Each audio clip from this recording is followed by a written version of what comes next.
की ध्यानमूलं गुरुर्मूर्तिं पूज्यमूलं गुरुर्पदं मन्त्रमूलं गुरुर्वाक्यं मोक्षमूलं गुरुर्कृपा प्रथमलागुदो चरणको धनेन छुड़ायो अपना नानक लालिया मेरे जीव के जीवना नानक लालिया मेरे जीव की जीवन। बोलिए श्री कृष्ण कन्हैया लाल की, सतगुरु महाराज की। सिंहासन में विराजमान राजचंद्र जी के जुगल चरणों में नमन वंदन करते हुए इस आश्रम में जिस सुंदर कार्यक्रम के सूत्रधार श्री 108 श्री महाराज श्री आदर्श श्री महाराज आपके चरण में नमन वंदन करते हुए और संपूर्ण संकीर्तन टोली अतिथिगण और संत गुरुजन जितने भी जन दूर नजदीक से पधारे हुए राज्य के प्यारे लाडले सुंदर साथ आप सभी के पवित्र कोमल चरण में प्रेम प्रणाम अर्पण करना चाहती हूँ। सर्वप्रथम तो स्वीकार कीजिए प्रेम प्रणाम। प्यारे सुंदर साथ जी, प्रणाम की आवाज नहीं आई, पता है? बताओगे?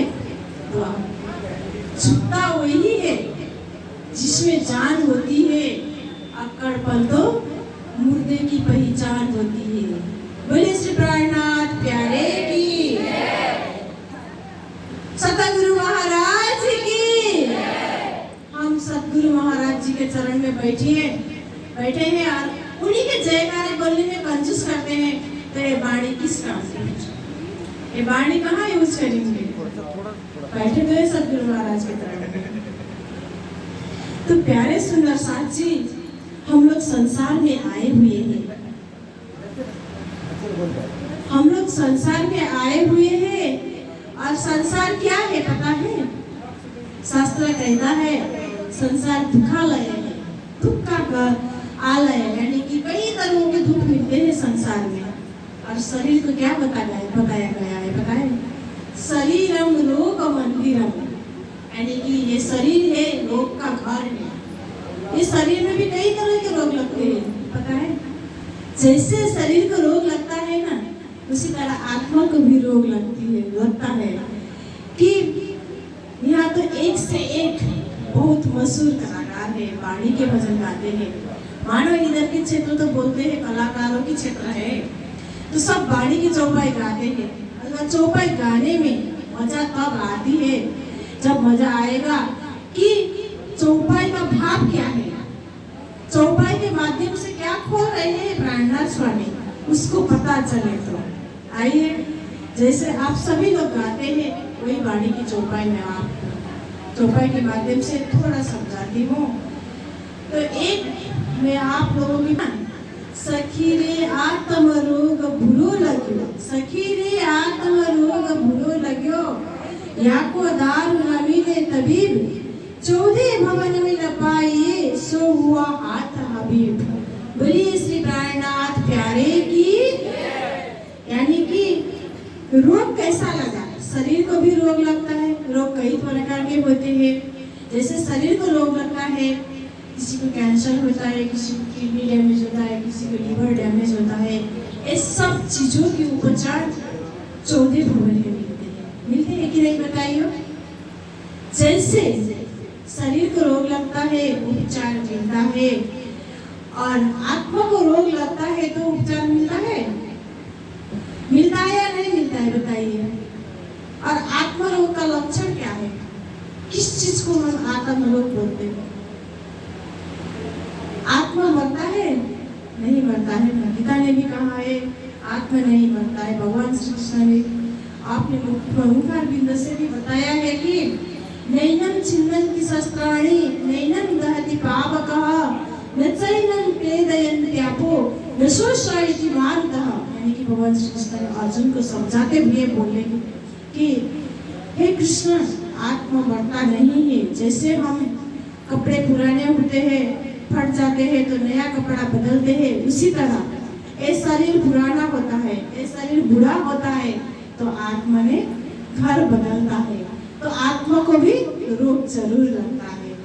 संसार के शरीर है, शरीर के रोग का तो दवा संसार में मिलता ही है, 14 भवन में मिलता ही है, कहीं ना कहीं मिलता ही है।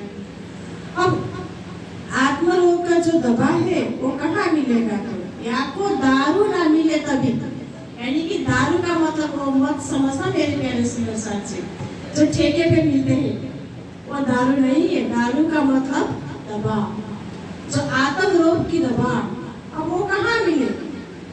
14 भवन में न पाइए, 14 भवन में तो यही नहीं, अब वो कहाँ मिले? और आत्म रोग क्या किसको कहते हैं?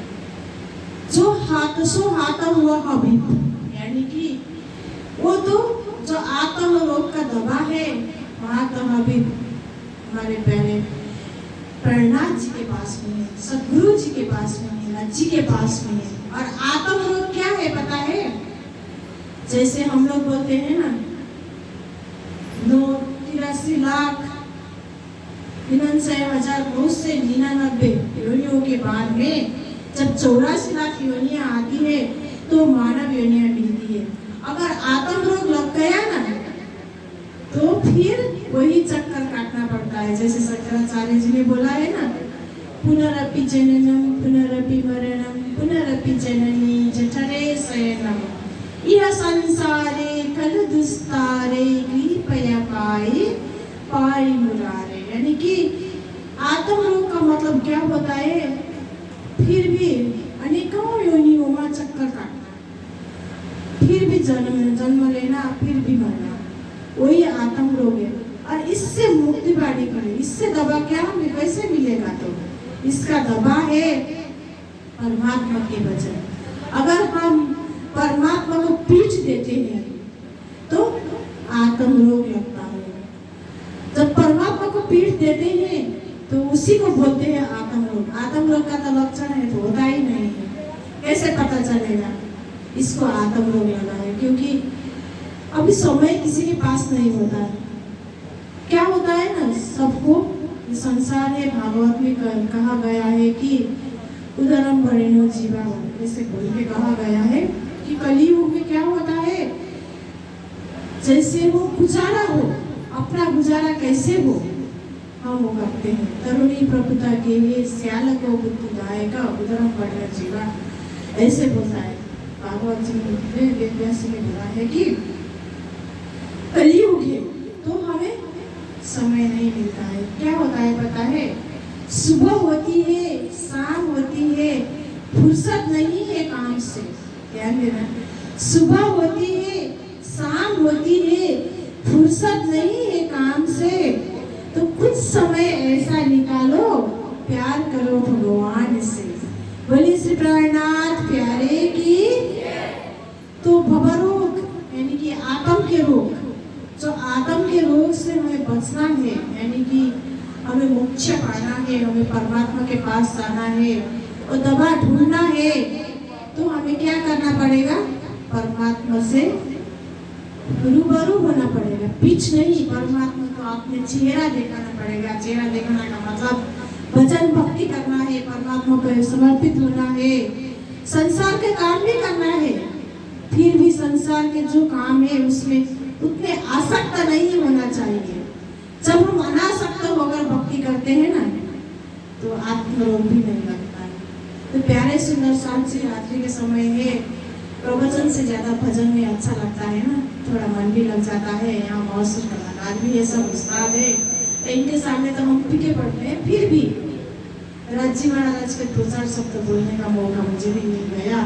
तो आइए जयकारा के साथ में अपने बाड़ी में ही विराम लेना चाहती हूँ। बोले श्री प्राण